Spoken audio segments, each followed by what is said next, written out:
Laïkino, la rubrique cinématographique de l'Union des familles laïques. Avec Alain Defremont. Bonjour, vous êtes à l'écoute de Laïkino, la rubrique cinématographique de l'UFAL, avec Frédéric, votre serviteur, et Alain. Bonjour Alain. Bonjour Frédéric, bonjour tout le monde. Aujourd'hui, tu vas évoquer les films qui ont obtenu la Palme d'Or, récompense suprême à Cannes. Oui, je me suis amusé à regarder dans le rétro de ces 10 dernières années pour y retrouver les films palmés. Alain, pourquoi cette démarche ? Eh bien parce que, ayant vu le film palmé en 2022, Sans filtre, titre français absolument imbécile, en anglais ça s'appelle Triangle of Sadness, tout aussi inapproprié, alors je me suis pincé pour me dire qu'il avait eu la Palme d'Or. Il me paraît important de vous parler de ce film aujourd'hui en vous précisant que ce que j'écris et ce que je décris est la stricte réalité de ce que j'ai vu. Tu nous intrigues Alain. Alors, raconte. Alors, c'est le cinéaste suédois Ruben Östlund qui triompha pour la 2e fois à Cannes. Il avait déjà été palmé en 2017 pour The Square. Excusez du peu, 2 palmes d'or en 5 ans. Oui, mais autant The Square donnait dans l'outrance et le disruptif anti-bourgeois niveau préadolescent, Sans filtre est une ineptie totale et la dérision renvoie plutôt au niveau petite section de maternelle. Le film est composé en 3 parties. Dans la première, un couple, un mannequin homme et une influenceuse nommée Yaya, sont attablés à une table de restaurant. Puis, elle dans l'ascenseur, lui luttant contre la fermeture des portes, ils se disputent pour savoir qui aurait dû payer la note du restaurant.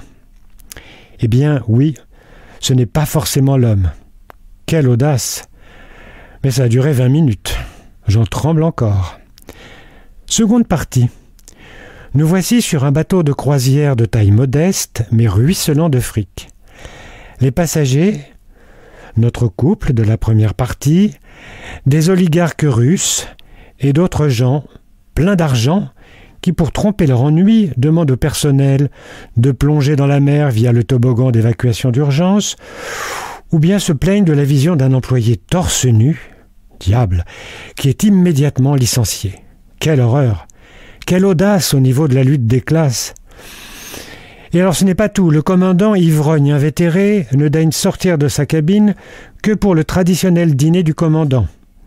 Et c'est justement le soir où la tempête gronde.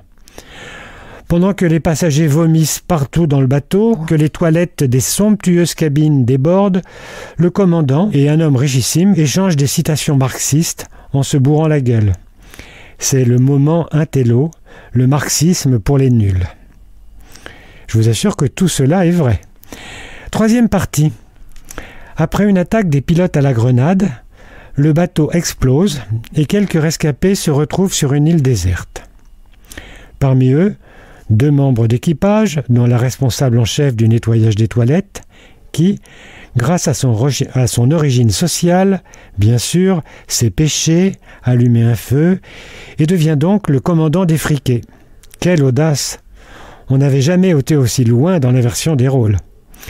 En plus de ses savoir-faire, elle a une réserve de bretzel, convoitée par tous, et qu'elle distribuera au compte-gouttes, sauf pour la belle Yaya, à condition que cette dernière lui prête son homme pour partager sa couche. On touche au sublime de l'audace. Ah, la revanche des femmes. MeToo n'a plus qu'à aller se rhabiller. Heureusement, à la fin, Yaya découvre un ascenseur niché dans une grotte, en pleine île. Elle s'exclame « Un resort !»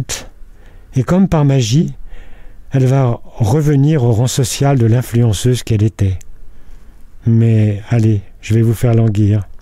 Vous vouliez connaître la fin ? Elle est tellement bâclée que je n'ose plus en dire un mot. Le réalisateur voulait sans doute marcher sur les traces de Marco Ferreri, de La Grande Bouffe, ou bien dans celle de Louise Buñuel, Le charme discret de la bourgeoisie. Mais en fait, il ne fait que marcher dans les vomissures et les excréments qu'il nous a montrés. Espérons que ça lui portera bonheur. Je te sens un peu en colère, Alain. Tu as raison, je le suis devant un tel naufrage. À très vite pour une chronique plus apaisée. Merci Alain. En attendant de nous retrouver, n'oubliez pas notre émission en balado-diffusion sur laicidad.ufal.org ainsi que sur notre site ufal.org. Pensez aussi que nos activités ne sont possibles que grâce à vos dons et à vos adhésions. À bientôt. C'était Laïkino, la rubrique cinématographique de l'Union des familles laïques. Retrouvez toutes nos rubriques Laïkino et l'ensemble de nos balados-diffusions sur lufal.org.